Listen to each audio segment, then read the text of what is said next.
Well, hello there. Your host, Dave Temple, here for another edition of the Thriller Zone, where we are now celebrating Season 9. Man, I am so excited. What does that relate to? We're down to Episode 234, and today's guest is someone who has been on the show we found out 2 years ago this week. What Never Happened was that book. Now she's got a new one, Fog and Fury. Check out that cover, will you? Look at that. That is some kind of gorgeous. Rachel Howzell Hall is on the show today. Have you ever wondered how many books she's written? Well, let me tell you something. Land of Shadows, Skies of Ash, Trail of Echoes, City of Saviors. They all fall down, and now she's gone. These Toxic Things, We Lie Here, What Never Happened, What Fire Brings, the last one, and now Fog and Fury. This gal is busy.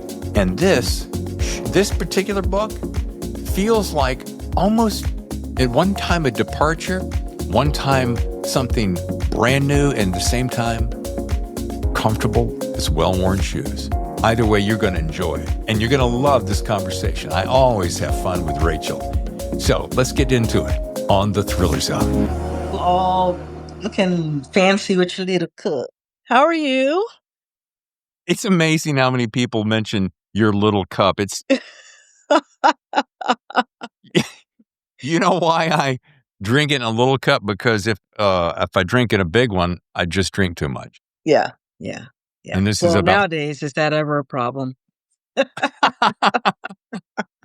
You look Maybe we should. You look fantastic, might I say? I came back from vacation. It was vacation. We went to Atlantis, Bahamas. Wow. Yeah. And we got back Thursday night, and I did not. And I'm back at my day job, and it's like, oh man. How long were you gone? From the 19th until Thursday. It was wonderful. It was absolutely wonderful. It was so perfect. The food was beautiful. The people were warm. It was, so I still have that just from vacation glow. Check me next week and I'll be scowling again. Yeah. I wish I could market that. Yeah, right? We can make a fortune, couldn't we? Yes, we could. How have you been? This just in, modeling that just relaxed glow. It's Rachel Hall. That's me. And I need a little soundtrack behind it. Something light and tinkly. Yeah. No, I'm good. Life is good. It's I am. Hey, by the way, you're my first or second episode, somewhere in there, of season 9. Holy, has it been that long? Girlfriend, can I say that? By the way, you were here 2 years ago this week. Wow. And that was 138. That would have been season 5. We're now in season 9. Oh my God. It doesn't seem like that long. Oh. You look great. Well, thank you. I mean, since I've seen you, I've gone through prostate cancer. Oh, wow. How are you doing? I'm great. I had a surgery. I had radiation. I had. Were you seeking treatment? Where did you have treatment? Where? Scripps. Okay. Yeah. Wait, you're down in San Diego? Yes, ma'am. Wait a minute. What? I thought you were up here. Why did you think you were up here? Well, I have a studio up there that we sometimes in Glendale when we can arrange for a sit down, but I piggyback on somebody else's studio. It's not my own. Okay. Truth be told. So Okay, I did not expect you to say Scripps. I'm like, I know Scripps, and that's not because I expected you to say Cedars, UCLA. No. Yeah, okay.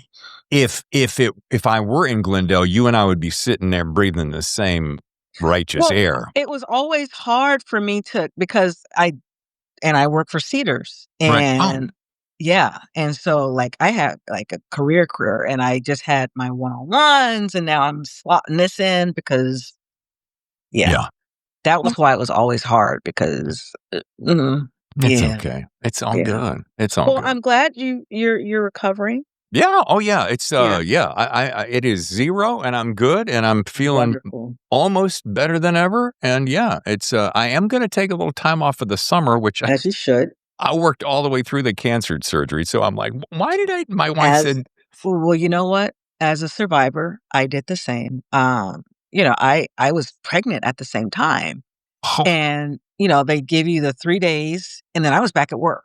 I think it has to do with control. It's like, this is normal. My work life is normal. I can control it. I don't have to think about what's actually happening to me, and so I don't wanna just but you look back, it's like, "Well, why was I rushing to get back to" but that's what it is. It's a sense of you're seeking normalcy. yeah, and I don't know, Rachel, what I think about that. I think normalcy is good, of course, but you and I are both pretty driven. I've followed your career. I mean, you're clocking a nice tidy dozen books, and Yeah. your work ethic is unmatched. And I know that you're right. You said it's control is feeling. What's the word that I'm always feeling? Valid. Uh-huh. You know. Mhm.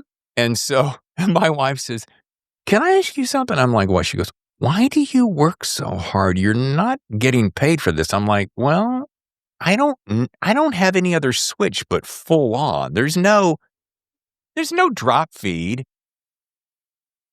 Yeah. Yeah. No, we are from the same tribe, but it's like, for vacation, I actually left my laptop. I What? didn't do anything. I read and didn't do anything, but that's, like, the only week in my year that I do that. Now, can I ask what you were reading? Was it fiction or nonfiction? Nonfiction, I always read nonfiction. Well, but then I started when I read a Richard Preston book, Demon in the Freezer, which he published right before COVID, and then I started reading, the space shuttle, the Challenger book, Oh, nonfiction. So, yeah, yeah. wow. I'm Usually it's a impressed. shipwreck book, but there were no shipwreck books this year. Like last year, I read David Grann's On the Wager. So I like nonfiction when I'm Yeah, on vacation I'm with because you. I don't have to think about the tricks, you know? I don't have to. I'm going to find that loophole there somewhere. Come on Uh-huh. now. Yeah. Right, Yeah. right. So nonfiction, I can never write a book about Space Shuttle Challenger, Yeah. so I can actually just enjoy it. But yeah, Plus, so we're very similar. yeah, I just like to be learning something all the time. All the time. All the All the time. time. We All were the in the time. hotel room, and, when you're in another country, the channels are odd, Yeah. and I found the History Channel, and it was about, oh my gosh, Dillinger, Oh, and yeah. everybody was asleep, and I'm like, "Ooh, John Dillinger," and then there was gonna be another random one, and I told my husband, it's like, "If you wanna watch something else, you take the remote, but I can sit here and watch, history's mysteries, like, all day Yeah. and be fascinated by it." So, yeah. Yeah, we be learning stuff.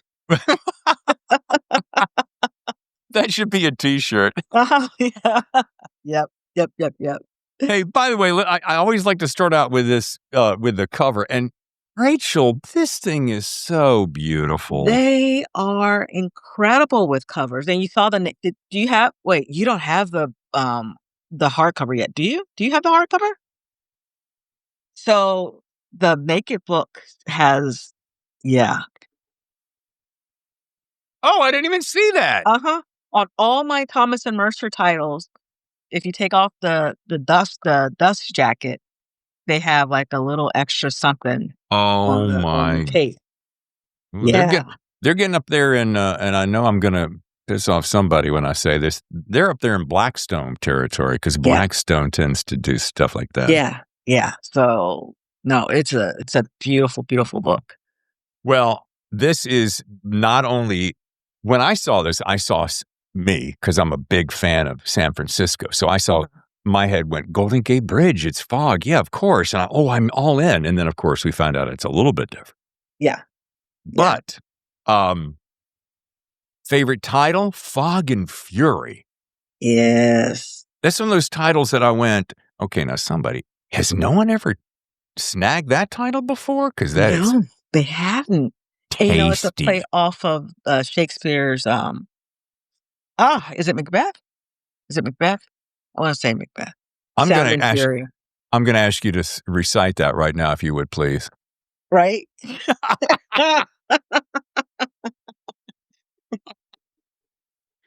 Oh, Yeah. all right. Well, it is drenched in atmosphere. We're going to get to this. I want to know what drew you to this environment. I'm just going to start out of the gate with that. I got so many questions. I know we're on a time crunch because you got so many things. You got so many people to talk to because it's coming out soon. Writing proposals and saving the lives of patients and their families. It's my day job. One family at a time. Yeah, one family at a time. What drew you to this atmosphere? And we're gonna drill down on to Sunny Rush. Oh, I love me some Sunny Rush. I love Sunny. Well, I wanted her to be from, where I'm from, a big place that is mysterious in itself. But if you've lived in Los Angeles, like I have all my life, it's not that much of a mystery to you. And you feel kind of confident navigating wherever because it's like, I'm from one of the biggest cities in the world. So the idea actually came from, I was invited to be faculty for the Mendocino Coast Writers Conference. And I took, the flight into Santa Rosa, such a cute little airport. Oh, yeah. And yeah, it's so cute because Charles Schultz and the Peanuts thing is like, oh, this is so darling. And I get my rental car and I'm fine. And then I hit this highway and I freak out because it's one hairpin curve after another, after another, after another. It's like for an hour and 2 hours, I'm just holding my breath and trying to get to Mendocino Coast on Highway 128. And I've never been so scared in my life. And it's absolutely gorgeous. There are redwood trees and the peaks of the ocean, but then they're like logging trucks and more curves coming the other way and people who are speeding up behind you who know how to get there. And so it was so stressful. And when I finally got to my destination, I'm like, I don't know how I'm going to get back to the airport. I can't drive this thing again. And that made me think. And then I got to Mendocino Coast, absolutely beautiful. But then where I was staying, there was it was an older couple, so they didn't have like the latest in tech. So there was no TV in my room. There were no lights outside. It was just dark. I was laying in the bed in the dark. And I didn't know what to do. I was scared. I really was scared. And I was loathing the ride, the drive back. And I'm like, this is material right here. Oh, rarely am I, this uncomfortable in California, especially around, in this state that I love so much. And I'm like, this is a story. And it should be a story about a woman who's coming somewhere to start over. And she has this romantic vision of what this town is because Mendocino Coast, which is the story's based on, Haven's based on, it's breathtaking. But so are so many of our coastal towns. And then the fog rolls in and then it becomes even scarier. So I wanted that kind of layered, that beauty, but then that kind of lasagna's worth of menace underneath it too. Well, mission accomplished, young lady. Your protagonist, she doesn't feel like kind of that typical thriller lead, which I think that's one of the things. Somebody asked me the other day, I was visiting some friends out in Utah, and they said, what is it that you are fascinated by on your show? What keeps you going? I'm like, just hearing authors' different worlds that they create and how they come up with this, so forth. And I'm like, but they said, what's the downside? I'm like, well, to be perfectly frank, because if you know me, if you ask me straight up, I'm going to tell you exactly what I think. And I said, it can get a little tedious. It gets a little repetitive. I said, but when you find every once in a while, either an author or an author with a lead protagonist that is off the beaten path, it's just so unique. You just wrap your arms around and you go, oh, I can't wait to get through this thing, get into this thing. Yeah. And I think that's what's so great is its non-typicality. So what inspired her creation? Because what I love about it too is she's just not, when I see LAPD cop, I kind of think monotonic, right? And I think, okay, one through line. Yeah. Not the case here. Yeah. No, she was inspired actually by, Lou Norton, who was my very first, series character in my Lou Norton series, and Lou is an LAPD homicide cop, and she's really upstanding and noble and kind, and, she's the perfect cop. I wanted, like, basically her cousin. I wanted someone who was good, but also, didn't have as much patience as Lou, who kind of, broke some rules in a way, but not too much because, I still hold fast the belief that, especially Black women can't do too much of the coloring outside of the lines and being the lone wolf because we don't get to do that. Right. Um, and I wanted someone like her, but who had conflicts, dating someone who's not totally free, whose mom is experiencing early onset dementia, who's been screwed by the system in many ways. And I wanted her to be fascinated by why we do the things we do. That is what's driving her career. She wants to figure out, why do we hurt each other? Which is always my question. Mhm. So she's modeled after that. And by making her a PI, she hasn't taken a vow to the mayor and to God to serve and protect. It's about, her main through line is, I need to make some money, and I know how to do this thing right here, Right. and I'm going to do it. And in this beautiful place with my boyfriend and my godfather who runs the agency, in some ways she's very much a capitalist, which isn't Lou. So I wanted someone with those kind of like uh, different kind of motivations and weaknesses and gray areas. And I found her. I love Sunny, and she lionizes her father, which she's a daddy's girl in many ways, and it's Yeah. even driving the truck that he used to drive. So she's many things, and I think people are many things. I think it's up to us writers to figure out how to make us as people and as characters different and to pull on those things that makes us unique. Yeah, it's those teeny tiny little fine details that feel like throwaways, but like for instance, the Papa's truck. I mean, little Uh-huh. things like that. Yeah. That there's admiration. I want a little piece of what he was, who he was, and yeah. Uh-huh. But Uh-huh. I want And the whole aesthetic thing, because she is from LA. And if you've seen those, and I know you have because you're in California, you've seen those redone Broncos. They're sexy. They look good. And she wants to look good because, yeah, yeah, it's my dad's, but look at this. yeah. Hmm. Have you seen, and I don't know if you're referencing this right here, but have you seen the company that takes those and retools them to the Yes. nth degree? Yes. And I wish I could afford one of those. And Kevin Bacon, while I was writing this, he actually redid his Bronco and was giving it away as a fundraiser. And it's like, that's the one. Yeah. Yeah. Yeah. No. Oh, it's so They're hot. It's so they're sexy. oh my god, they really are. So yeah, so she is that Bronco in many ways, Yeah. remade into something new and then quickly disappointed. Yeah. Well, let's talk voice, because boy, this is where you shine like the sun. Thank Uh, you. your prose always carries a punch. We all know that. But how conscious are you of tone and rhythm? And I know, for instance, when I ask very specific questions, I don't I don't try to get mired down in, well, class, pull out your notebooks, and this is where. But it's the nuance that I know that I can pick up from writers like you. But I want to know about, like, that tone and rhythm when you're drafting scenes of high tension. What how conscious are you of that? And I know if I recall, and correct me if I'm wrong, that Uh-huh. you kind of sit on that fence of outline of Panther plotter. So I always wonder, like, how much of that stuff just comes to you, and how much of that do you? Oh yeah, I'm gonna make sure she says this here and does that.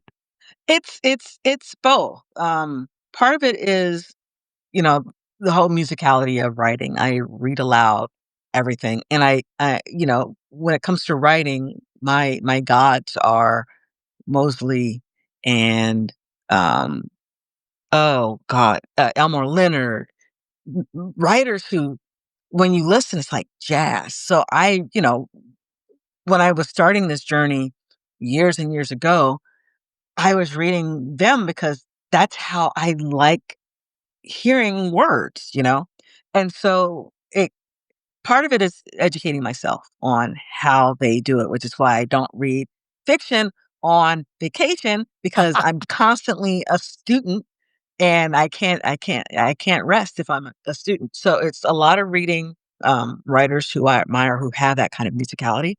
And also, yeah, it's going back draft after draft and saying, is this how this character sounds? Is this what would Sonny say? But when I'm creating every major character, I do after the first draft, I give them their Briggs Meyer personalities and their horoscopes and all that because it's like, well, a Taurus, I'm a Taurus, driven and stubborn, but Sunny is like a Virgo. She is like Taurus times 30. And so we're all driven, but Virgo, there's something about that personality. Like Beyonce is a Virgo.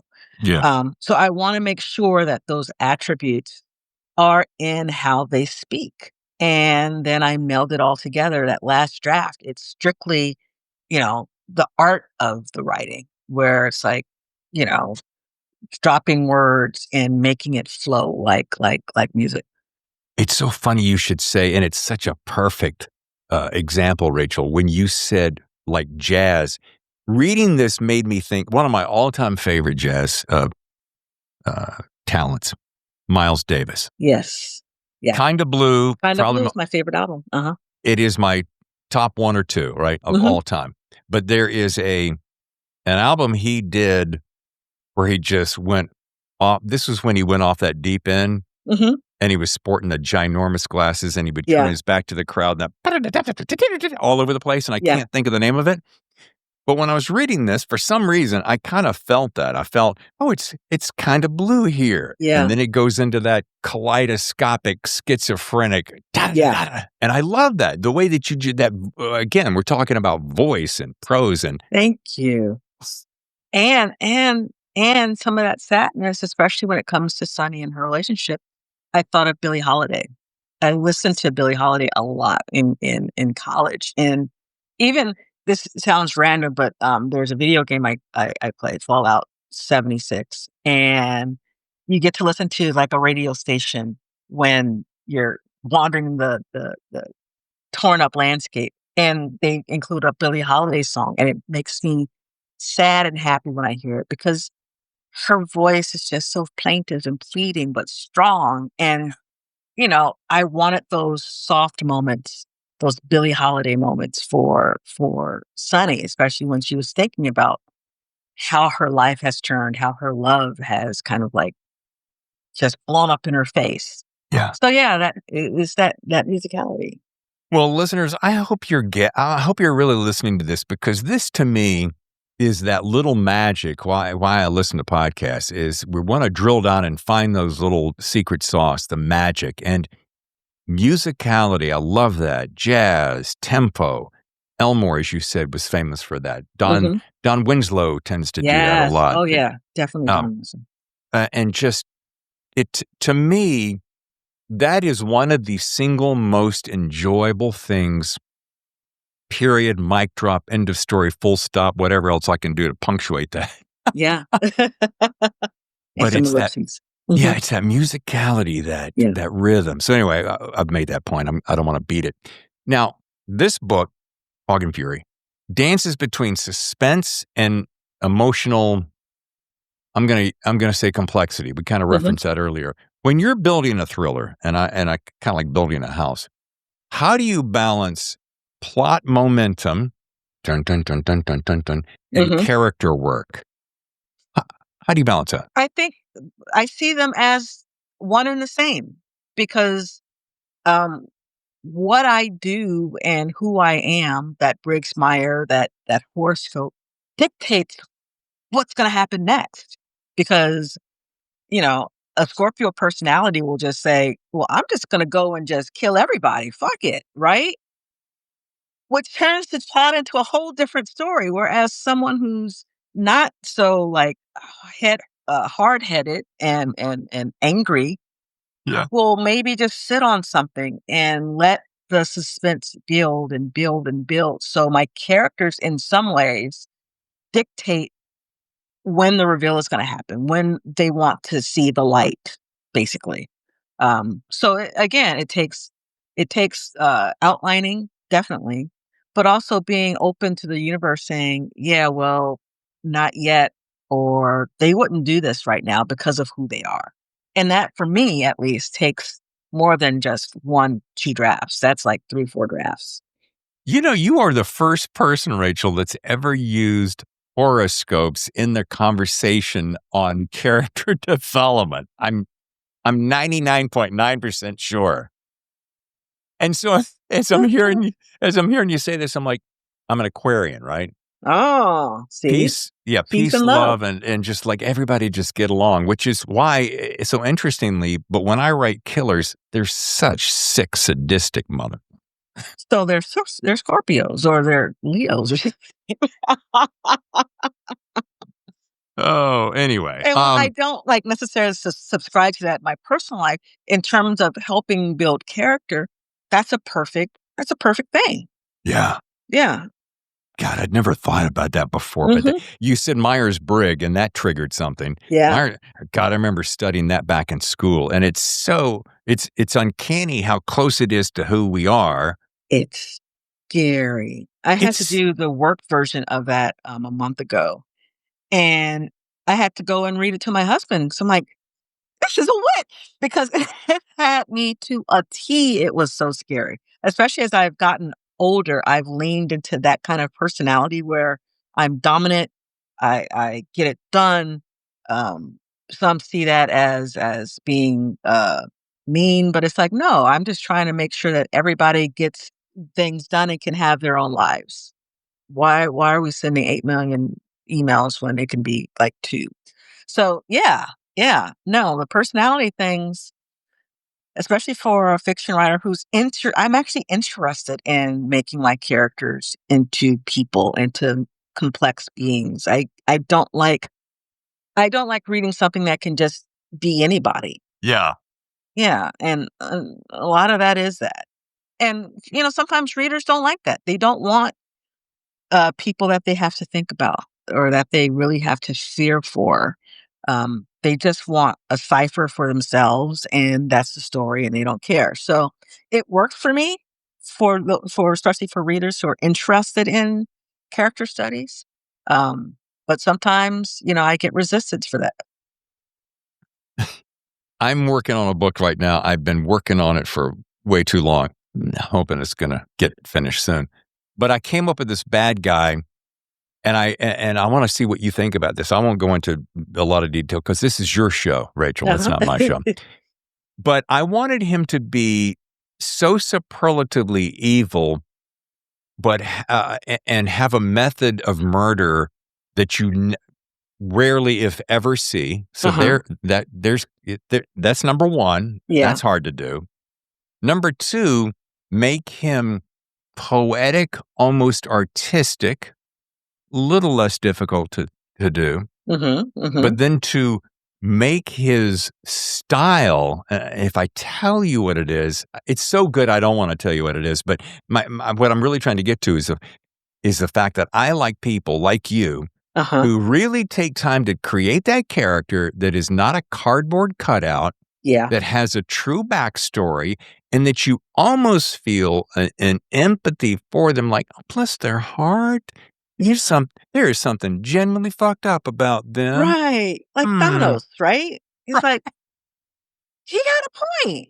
Yeah. And he's not mean. I mean, he's mean. He's probably that work personality that I have. It's like, why are we doing this, y'all? Can we just like cut to the chase and just, I'm fascinated. Good luck. Just so fun. I'm always curious about something. Many thriller writers lean heavily on research, and I'm a big fan of that. Matter of fact, let me show you something real quick. Yeah. This is my research yes. for the book I'm working on. That's just research because I want to know the entire world and what makes it tick. And then I'll never use maybe 10, 20% of that. Right. But it did Fog and Fury. Did you require deep dives into like specific topics or locations besides your drive up the road? I did.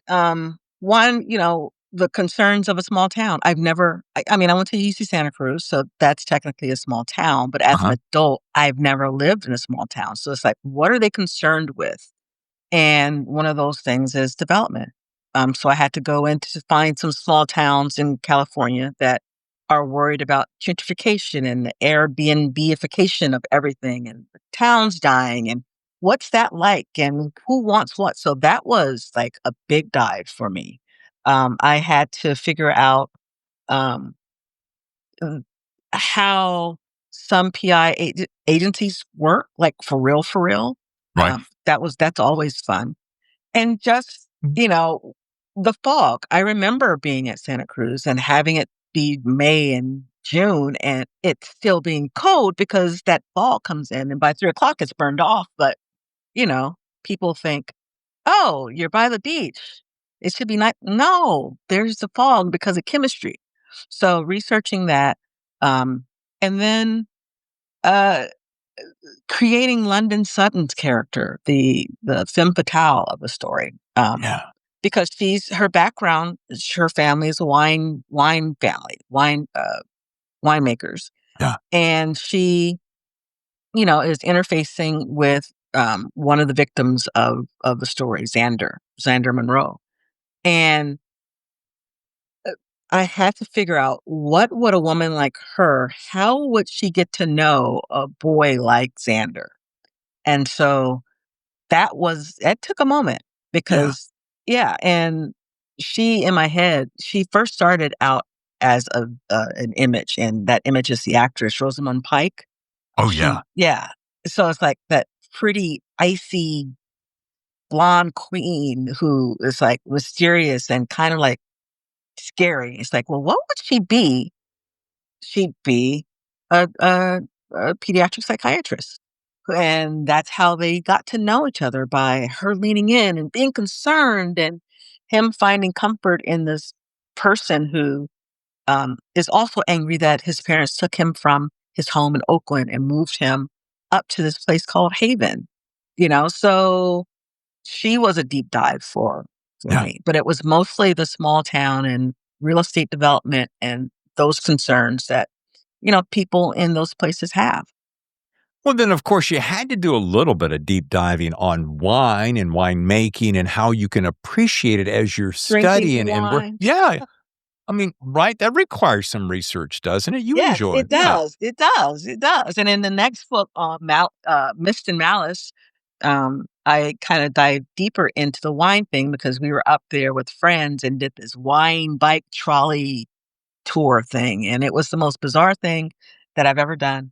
And it's in the book because it's like, what are we doing? What is this thing that we're doing? We're on a bike that we're all pedaling together, 12 of us, drinking, going from place to place.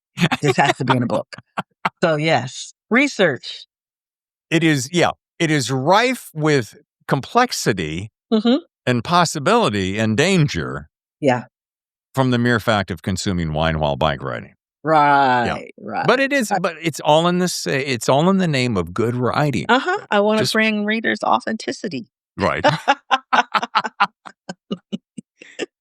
I have a loaded double question for you as we start making our way. You built a strong name and reputation at the thriller space. I mean, all you got to do, by the way, ladies and gentlemen, is just open up the book.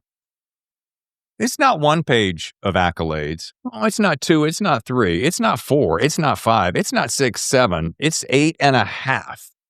I have to convince you that I know what I'm doing. Well, can I just say, between us girls, you do not have to convince anybody. But thank you.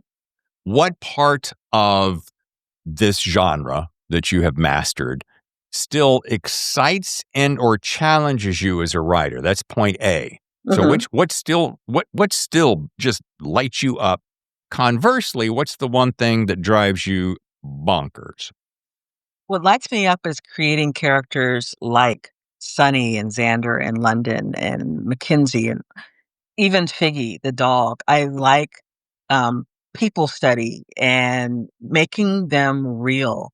Um, what I still struggle with, that's the second part, Uh-huh. or Uh-huh. Uh-huh. it's because I write first person, it's knowing when to stop with my introspection. Because I personally have so many things running around in my head, and I'm constantly questioning things and wondering about things because we be learning. Um, and so my editor still helps me say, "You don't need that, you don't need that, you don't need that." So learning how to edit some of that out is something that I'm, still learning, and I'm getting better at it now that I'm more aware of it. But yeah, I like creating, and even the cities are characters to me. So creating these fully realized people and places, and then, giving you enough and shutting up without saying so much about it. All right, since we're so cerebral, I'm going to finish. I got one more good cerebral question, if that's the Mhm. right word.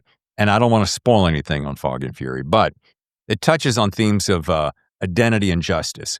Yeah. Now, how do you explore moral ambiguity, which has a couple of big dishes of it served up in Yeah. here, Yeah. in your characters without tipping the scales too far in one direction? I try and have all thought and all philosophies represented.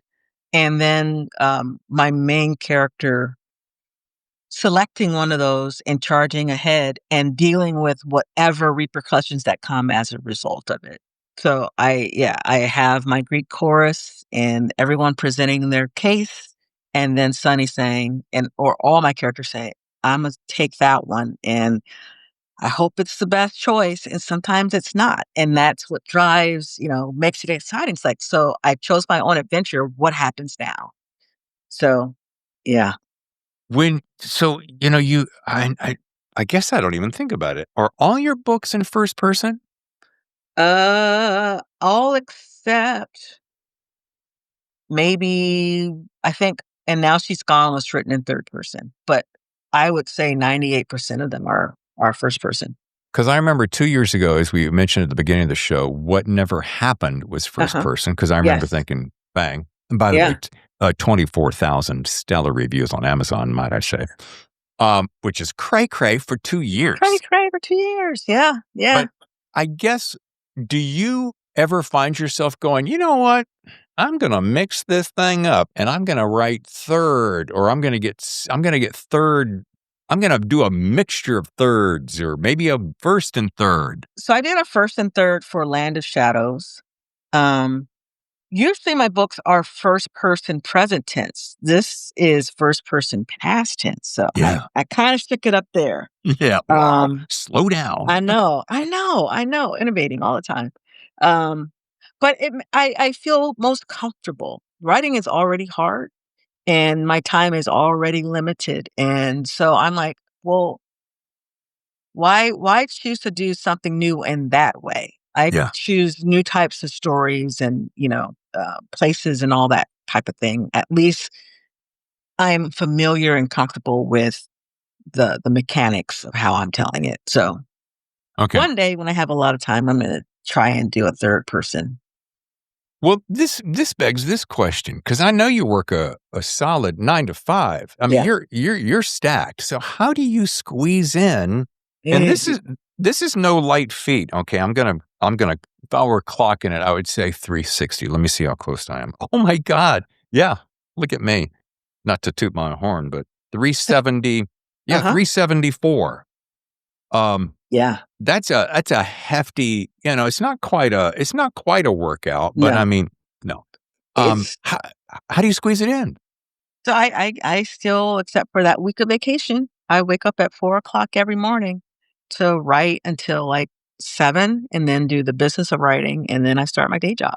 And then um, at after work, I will, if I need to do some transcribing or something that doesn't require heavy thought, I will do that until about like from 3 to 5 or 3 to 5:30, and that's it.